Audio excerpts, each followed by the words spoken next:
Assalamualaikum warahmatullahi wabarakatuh. Apa kabar sobat pelatihan?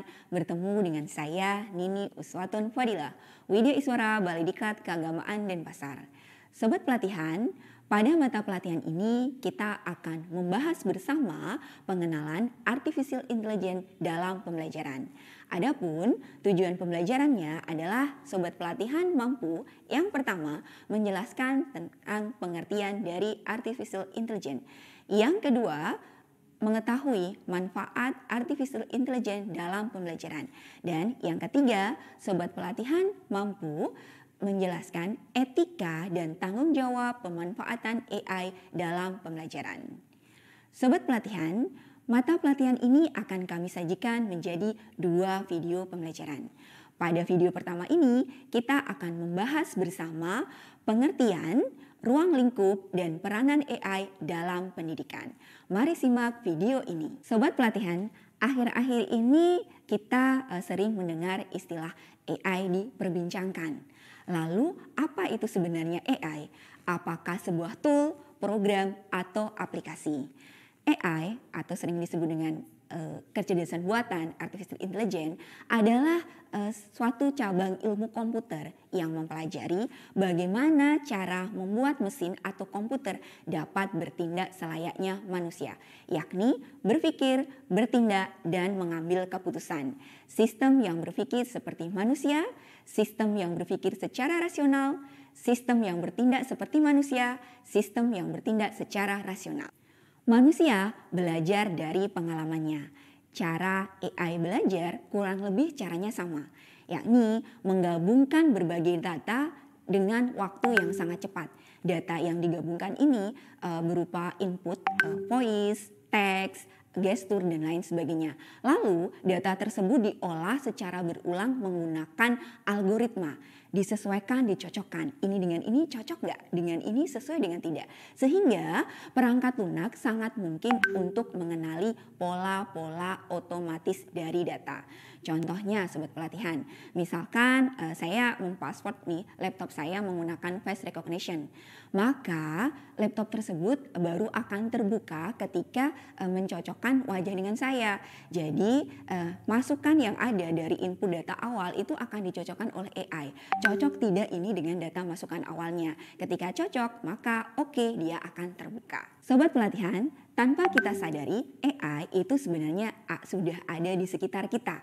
Pernahkah sobat pelatihan menggunakan menu percantik di handphone atau menggunakan asisten Google untuk mencari waktu, mencari informasi? Misal, tolong carikan saya lirik lagu Bagimu Negeri. Dengan sekali tekan, maka informasi tersebut akan tersedia di kita, sobat pelatihan.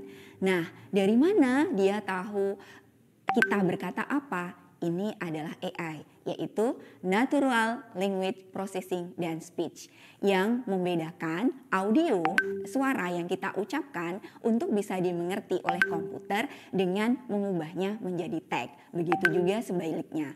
Misal contoh lain, ketika kita masuk ke marketplace ya sobat pelatihan di handphone, pasti di sana akan muncul rekomendasi produk yang cocok untuk kita. Tapi bagaimana dia tahu produk tersebut cocok dengan kita adalah dengan cara AI itu melihat dari yang sudah pernah kita beli, dari produk yang kita search, atau dari produk yang kita klik. Nah, semua itu nanti akan menjadi deep point bagi AI untuk merekomendasikan produk yang cocok untuk kita. AI akan membuat experience person untuk setiap usernya. Sobat pelatihan, kecerdasan buatan pada pengaplikasiannya secara garis besar kami coba bagi menjadi 7 cabang. Yang pertama adalah machine learning. Machine learning ini adalah cabang AI yang mengkhususkan di mana komputer itu dapat mempelajari data sobat pelatihan. Contohnya yang saya yakin sobat pelatihan ketahui adalah ChatGPT. ChatGPT ini adalah salah satu teknologi berbasis deep learning dalam bentuk chatbot atau bot percakapan. Yang kedua adalah natural language processing. Jadi memproses bahasa alami. Komputer dapat mengenali berkomunikasi dengan bahasa manusia seperti itu. Yang ketiga adalah expert system atau sistem pakar. Jadi program perkonsultasian yang mencoba untuk menirukan proses penalaran seorang pakar, sobat pelatihan. Yang keempat adalah speech, teknik agar komputer ini dapat menggali dan memahami bahasa ucapan. Yang kelima adalah vision, di mana kombinasi dari penglihatan ya, pencitraan ini kemudian diolah untuk dilakukan pengambilan keputusan. Contohnya elektronik tilang. Kemudian yang keenam ada planning dan yang ketujuh ada robotik. Sobat pelatihan, peranan AI dalam transformasi telah mengubah cara kita bekerja, berkomunikasi, dan belajar. Di sektor pendidikan sendiri, AI memiliki potensi besar untuk memperkaya pengalaman pembelajaran. Pemanfaatan AI dalam sektor pendidikan adalah untuk mewujudkan tujuan pembangunan berkelanjutan, yakni tujuan yang keempat, yaitu pendidikan berkualitas. Penerapan AI dalam pembelajaran tidak lepas dari perkembangan teknologi, serta kondisi zaman yang menuntut inovasi berkelanjutan dalam menemukan solusi permasalahan dalam proses pembelajaran. Yang pertama, penerapannya dalam pembelajaran adalah penilaian otomatis. Ujian, tugas, PR siswa dapat dilakukan secara otomatis. Mungkin dulu kita lebih banyak menggunakan manual, menggunakan paper, kertas ya sobat pelatihan ya. Koreksinya juga secara manual. Nah, dengan adanya AI ini dapat membantu mulai dari penyusunan soal, pendistribusiannya dan pengoreksiannya, atau ketika sobat pelatihan memberikan penilaian bisa menggunakan secara digital. Sehingga dengan adanya AI ini dapat menyelamatkan waktu untuk pengoreksian sobat pelatihan. AI juga mampu mengidentifikasi pola dalam perkembangan dan kesulitan siswa. Jadi kita akan mendapatkan informasi bahwa siswa kita ini kurang pahamnya di bagian mana. Penerapan yang dua adalah merancang pembelajaran. Misal di sini sobat pelatihan, Bapak Ibu guru yang sudah mentok ya, tidak dapat ide pembelajaran yang seperti apa, AI sekarang dapat membantu kita. Kita bisa berdiskusi dengan AI. Sobat pelatihan bisa menggunakan ChatGPT. AI ini dapat memberikan inspirasi sehingga dapat menimbulkan pemahaman pada kita untuk merancang pembelajaran yang baru. Adanya personalisasi pembelajaran juga, yaitu dapat menyesuaikan konten dan metode sesuai dengan kebutuhan individu. Jadi pembelajaran ini tidak satu arah saja sobat pelatihan atau menggunakan satu metode saja, tapi kita bisa menyesuaikan dengan kebutuhan individu dari siswa kita seperti itu. Misalkan siswa kita kurang motivasinya pada saat mengikuti pembelajaran, maka kita bisa memberikan solusi dengan memberikan media yang interaktif, media yang inovatif untuk meningkatkan motivasi dari siswa kita ini. Dengan AI ini dapat membantu untuk mencari ide dan membangun suasana di kelas dan sesuai dengan kebutuhan individu dari siswa. Penerapan yang ketiga adalah pembelajaran adaptif. AI bisa memberikan materi dan tingkat kesulitan itu disesuaikan dengan kemampuan peserta didik kita, siswa kita. Pembelajaran adaptif ini juga sangat mendukung dengan pembelajaran berdiferensiasi, di mana adanya level-level ya, tingkat anak mahir, misalkan anak mahir di materi tertentu, ada yang juga yang rendah, sehingga AI ini dapat membantu kita dengan memberikan alternatif level untuk anak-anak dengan lebih efisien dan efektif.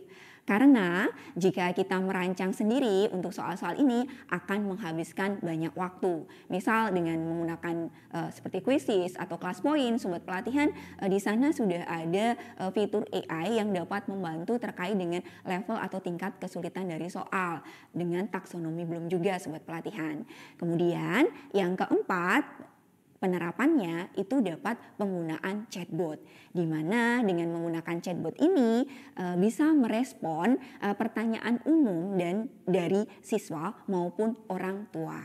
Penerapan yang kelima adalah membuat konten pembelajaran, bisa berupa video, presentasi, atau bahan pembelajaran lain, modul, bahan tayang, dan sebagainya.